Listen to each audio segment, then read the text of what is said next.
So we're going to talk about kind of the language around how we think about faults and failures in computer systems and in architecting computer systems to handle failures.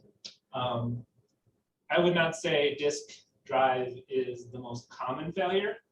I would guess the most common failure is actually spilling liquids onto your laptop. And then after that is the peripherals that we hammer on, so your keyboard and your mouse, and spilling liquids into those as well. But that's a separate issue we're talking about. That's a different kind of failure, human-induced failures. Different kind of failures we're going to talk about today.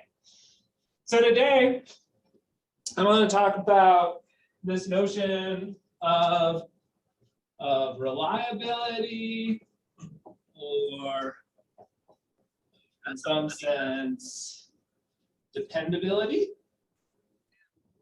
Right? How reliable, how dependable is something. Dependability is a meaningless term. That you can depend on something. What does that even mean? Well, it means that you consume an input that is produced by something else as an output. That's what depend on something means, right? Dependence. So dependability, much like performance, right? I'm giving a performance right now. Okay.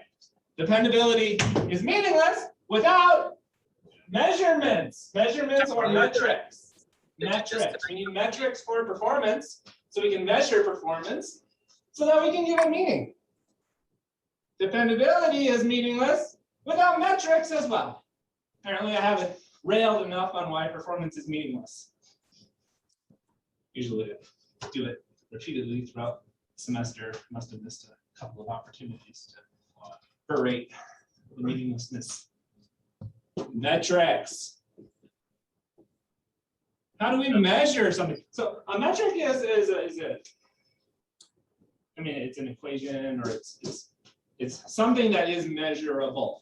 Okay, something you can measure or something you can calculate with measurements. So metrics are related to measurements. Metrics are not the measurements themselves. So throughput is a metric for performance. You measure something to calculate throughput. And even throughput there's different kinds of units of throughput. The high level metric for dependability, reliability, whatever kind of ility you want to talk about in terms of being able to deal with failures, is called availability, or sometimes prepended with the word service.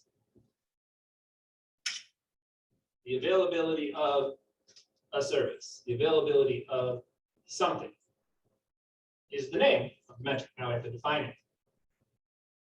Availability is this notion of how much time you get to access something, a service, something, the disk, how much time you get to access it usefully out of all time that it should be available. Right? So it's a fraction of the time that something is available for you to use. So if something is always available to use and it never fails, it'll have an availability of 1. If something fails before you even get it, it'll have an availability of 0. So it's a metric between 0 and 1.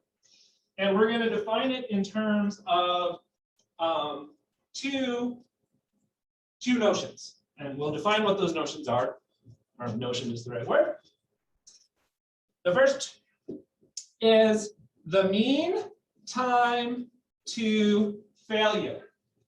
So mean time to failure, or MTTF. This is something that's usually derived empirically. That means through repeated measurements. You figure out, on average, how long does it take something, how long does something last? So light bulbs. You ever bought a light bulb before? And you looked at the box and it says, right, 10,000 hours of life. That's the mean time to failure. On average, you expect a light bulb will last 10,000 hours of use. Light bulbs don't normally burn out while they're running. They burn out when you try to turn them back on again after they've heated up, cooled down, heated up, cooled down, at least with a tungsten filament, that causes the deterioration of the tungsten. Now, LEDs have a similar, they have similar phenomenon, but they last longer, as well as the compact fluorescent bulbs, which they die out because of the ballast. Which I'm not here to teach you about light bulbs, I'm not, but they're actually quite useful for this conversation. So anyway, mean time to failure, how long you expect something to last. Now, does your light bulb actually last for 10,000 hours? No. Well, not all of them. Right? Mean, what is mean? Average. Sometimes it'll be more, sometimes it'll be less. It's an average, right? It's a probability distribution. Well, in fact, there's this rather well-known phenomenon, and I don't know if I'll have enough room to draw it here. Let's see, how's my board looking? We can draw it, we're just gonna move to the side for the moment and draw it over here. And then we'll come back, remind me to go back over there when I go back over there. That makes sense. Put the camera back over there when I go back over there. Okay, there's this phenomenon in reliability engineering called the bathtub curve. You ever heard of that? That's okay. You're gonna learn it today. Great. This is bonus time, by the way. Bonus round. Bathtub curve. You got to know this stuff to do the homework. You don't have to know this stuff to do the homework, but I'm trying to make you better people. Bathtub curve. So on the x-axis, we're going to have time in service. Let's stick with that service word. That's good. You understand service means you're using. So time in service. And here on the side, we're going to have failure rate. What that means, well, it just means the probability or the notion that higher on this curve means we have more failures and lower means we have fewer failures. Okay, so this will be my failure rate. It's a little tricky to write like that. Somehow I got 3 letters. Oh, that's supposed to be an I. That's fine. Okay, failure rate. So in reliability, in physical parts, there's this phenomenon where as you use the thing and you measure it, you get this curve. I'm going to make failure rate red, the curve red. So at the start of life, you've got this kind of drop off here, okay? And that means at the very beginning of time of service, you have a high failure rate of parts. And mostly this is due to manufacturing defects. This region has a name. I didn't come up with this name. Do not write your state congressperson saying you went to University of Colorado and you were insulted by the name infant mortality. That's just the name of this part of the curve. So it's the young part of the product, right? So the product is young and it dies. Okay, so for this reason, manufacturers of pretty much any physical thing you own wear it in. They use it a little bit, and then they ship it to you. So you may have heard of this before. For discs, they usually call it burn-in. Burn-in. But pretty much every product you own that has moving parts in it has probably had this kind of initial testing done on it at the start of its life. so that when you get it, you're not the first person trying it out. If you thought it was, then I apologize for disillusioning you. Okay, and you know, if you buy used products, then that's even better. Okay, so I'm down a little low there. That's okay. Okay, and then this curve kind of flattens out a little bit, and we expect for some amount of time, and then it goes back up again. Here, these are aging. Is there an E? I'm going to put an E. Aging. Then I'm going to put a question mark. My spelling. I don't know. I feel like it could probably be done either way. Aging effects. And that's with an E because it's a noun. Effects. The affect with an A of aging is aging effects. Okay. See what I did there? That was bad grammar. Okay. So aging effects, and you get more failures, right? So right here, this is our trough of, it has a name and I can't remember it because it's not as clever. Trough of stability, or no, trough of when we want to be using our product. All right, this conceptually makes sense, right?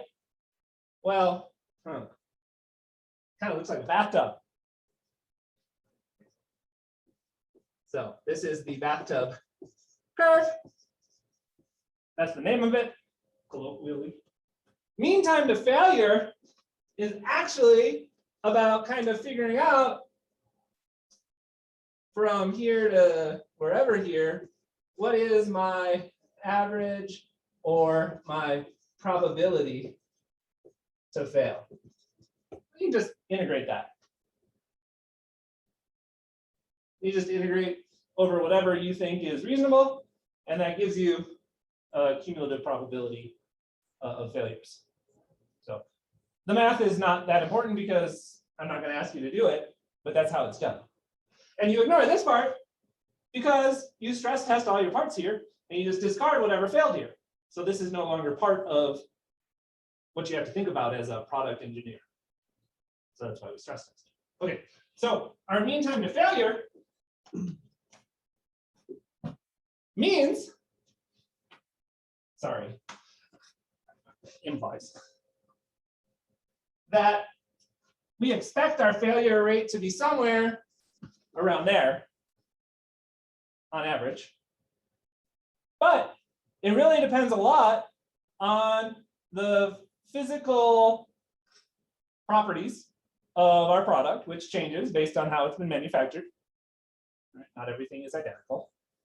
And on how we use it. Not everyone uses things the same way.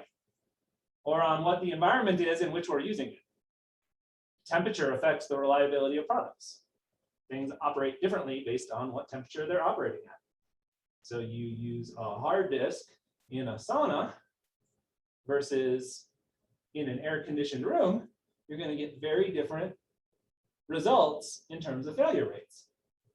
That hard disk is not going to last terribly long in that sauna. Okay, especially if anyone throws some water on those rooms. I'm full of useful advice. I have had a lot of coffee today. Oh. A little more than usual. Full pot and a large Americano. Whatever. Okay, so mean time to failure is given to you. Hard disk failure, typically 1,000,000 hours, 1.5 million hours, 1.5. So we'll take mean time to failure as an example. We'll work it out as a, it doesn't really matter. Let's do it as 1.5 times 10 to the 6th hours. That's 1.5 million hours.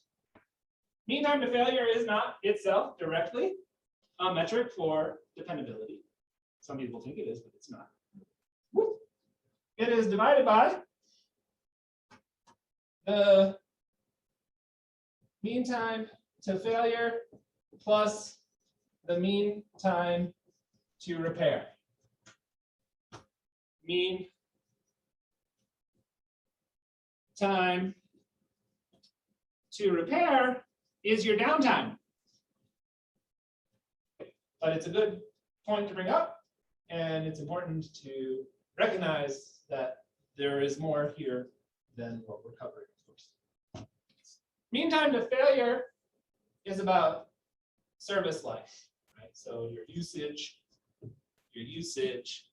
This is actually not necessarily your usage, but it's the idea of how much time you would want to be using it, and you can't because you have to wait to repair it. Usually, typically, we don't actually differentiate between service, mean time to repair, and just time to repair. What do I mean by that? A light bulb. Light bulb burns out, but it's the middle of the night. It burned out and nobody was using it. If a tree falls in the forest. Okay, so it's not actually in use. I mean, nobody actually wants it to be in use. But it still takes you time before you replace it with another light bulb. We will typically count all that time between when it fails and when you replace it as mean time to repair.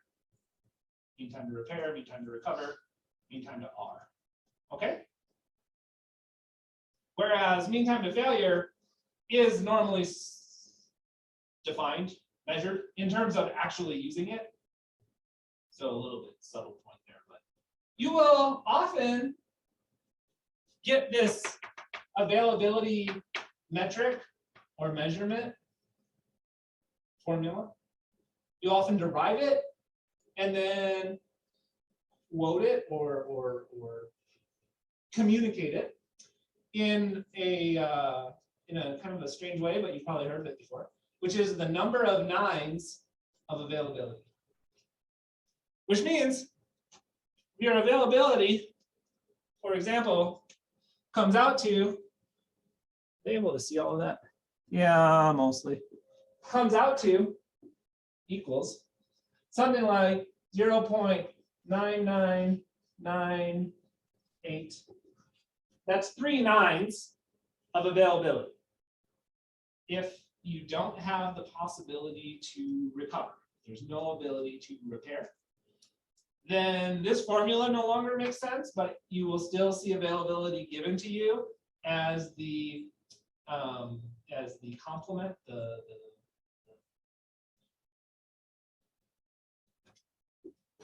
1 over the probability of the failure. Something like the space shuttle was engineered to have like 9 nines of availability. Any component that they weren't able to repair, they had to make sure had a probability of failure that was less than 10 to the negative 10th.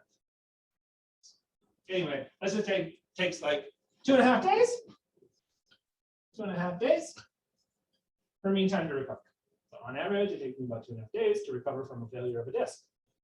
And that really depends on a lot. Most of that depends on the logistics of the part that you have to replace. So you would crank that in to figure out your availability. We can figure out availability. Let's do it. Equals 1.5 times 10 to the 6th divided by 1.5 times 10 to the 6th plus 2.5 times 24. I got it. There, now they're both in hours. Crank it out. My units go away. I'm left with a unitless metric between 0 and 1 that I can use to quantify something. I feel you. Sometimes I feel like my days have 12 hours. Sometimes I feel like my days have 36. All right. You all have smartphones. I'll wait. I got a calculator. I got one. I got one right here on my Windows machine. Let's do another parentheses just to be sure. Pretty sure Microsoft Windows programmers know the order of operations, but you never know. They were computer science undergrads at one point. Equals 0.99996. 4 nines of availability for a hard disk drive that has a mean time to failure of 1.5 million hours and a time to recover of 2.5 days. They're like, okay, there we go. See, I was writing all this stuff. Okay, if our mean time to failure is hours per failure, and we want failures per time unit, we got to invert that. So we got to put that on the denominator of something. There's my units, failure up here, hours down here. I need a unit up here of hours that gets me to failures per year. So I just have to get my hours into years, which means I just need the number of hours in a year up here. Because this is it for dependability. Okay. Great. I mean, that was fast, but we covered everything. Goodbye, Zoom class.